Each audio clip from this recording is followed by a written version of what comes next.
If you are using Copilot Studio in your organization, there is a good chance that people are building agents in the wrong place, which is default environment.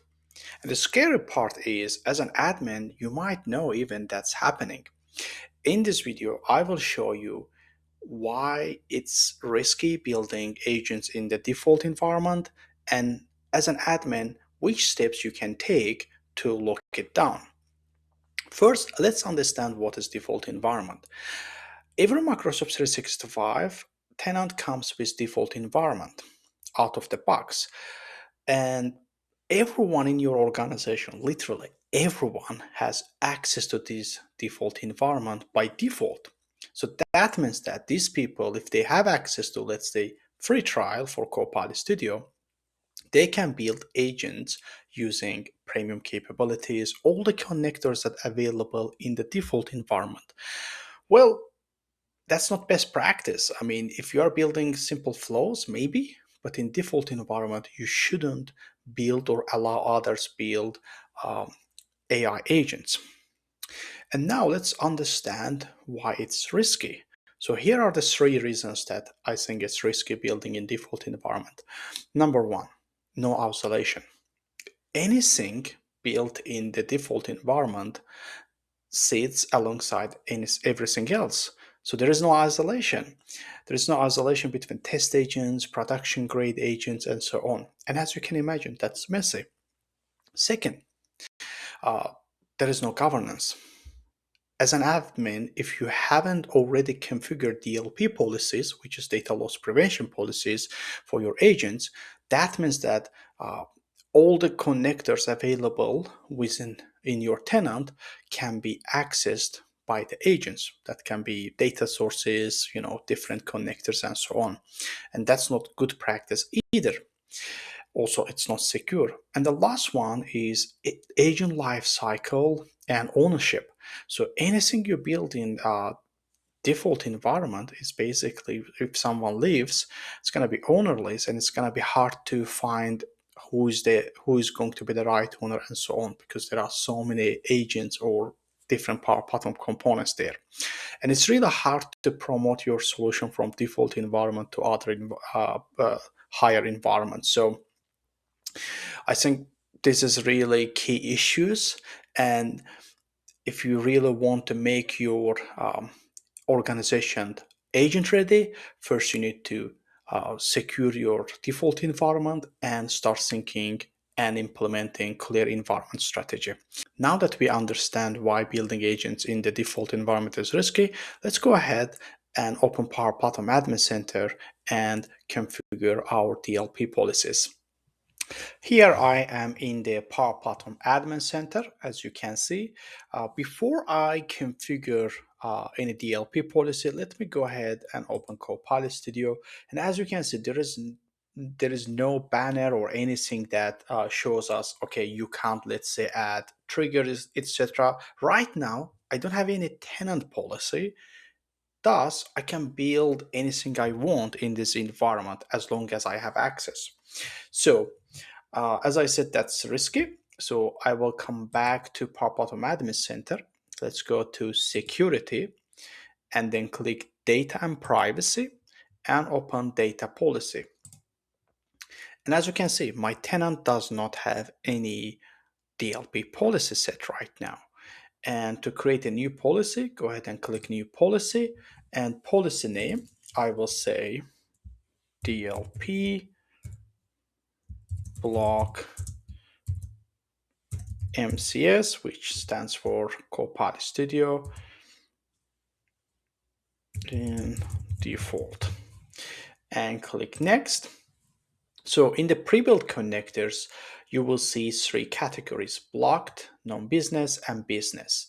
Blocked is obvious. That means anything that in the blocked category won't be available to Copilot Studio agents. And anything in non-business and business, let me tell you about this.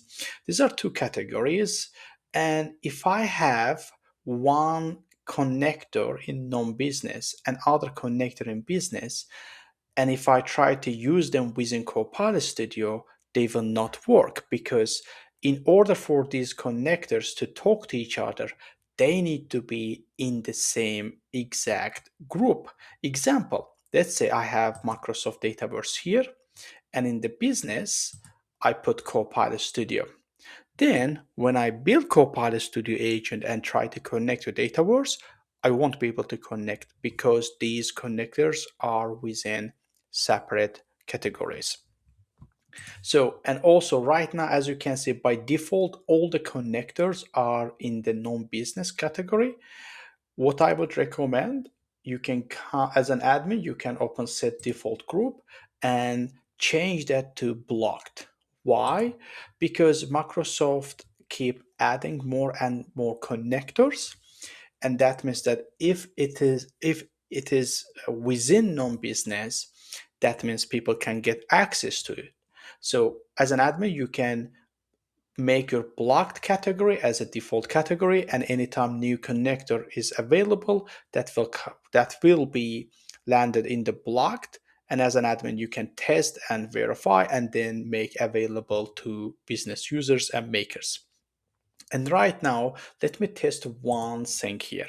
So as I showed to you, Copilot Studio, I can basically build anything I want, but let's actually go ahead and block uh, Microsoft Copilot Studio, which is autonomous agent capability. And from here, if I select, I can just click, I can add that to move to business or block, or I can just come here and I'll say block and then click next. I don't have any custom connectors. And scope, here I can define this to all the environments in my tenant. As you can see here, your entire organization tenant. I can add multiple environments or exclude certain environments. So I'll select add multiple environments, click next, and from here, my default environment, as you can see, this is the default environment, and I renamed it to personal productivity. And I can just select this and click add to policy. And from here, click next, review, and create policy. And this is actually very fast. Let's go ahead and open Copilot Studio again. Let's click refresh.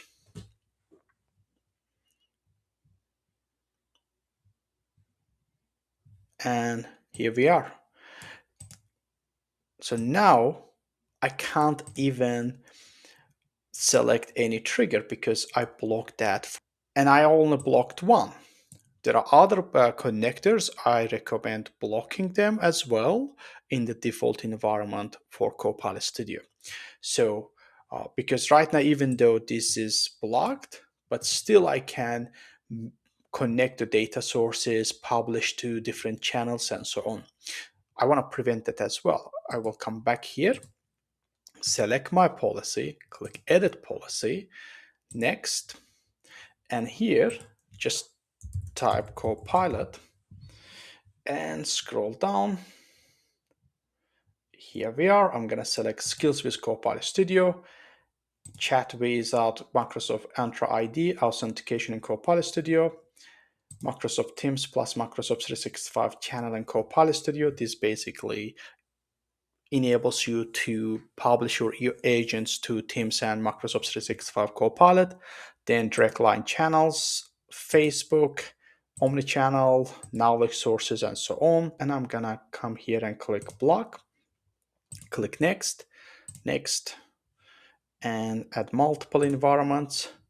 Uh, let me, it's already scoped to this specific environment, which is default environment. Click next, update policy. Now, if I come back, let me refresh one more time.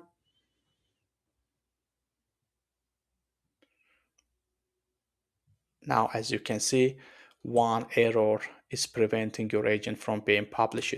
So that means that I can't even publish this agent. So this is how you can secure your default environment. Now, if you have a question, okay, Rafsan, we blocked this, but we want to enable our users to build agents. I agree with you. So to do that, As an admin, you need to create environment strategy. And that environment strategy involves creating isolated environments. Example, you have 10 developers or makers. Now, I would recommend creating dedicated dev environment for each of them so that they can build their own agents in their own dedicated environment. And then you can create Power Platform pipelines so that they can deploy from dev to UAT and from UAT to production. I actually made a video about environment routing, which is a great capability. So if your makers don't have their own dedicated dev environment, with environment routing, when they log in Copilot Studio, the new dev environment will be provisioned for them and they can start building there. And one quick reminder, governance only works if people knows about the rules. So as an admin, when you create rules, DLP policies, make sure that you communicate with your business users and makers. Maybe you can create a VBA engage channel. Maybe you can send a reminder emails so that they need to know what kind of change is coming, what's the benefit, what action they need to take in order to comply, and timeline. So if they have production ready agents but built in default environment, now you need to help them to migrate those solutions from default to their dev environments. So this is how you can communicate and make sure that you enable your makers. Hope this was helpful. If you find this video useful, please subscribe to my channel, like this video, and if you have any thoughts, any feedback, put that in the comment section and I will get back to you. Thanks for watching, and I'll see you in the next one.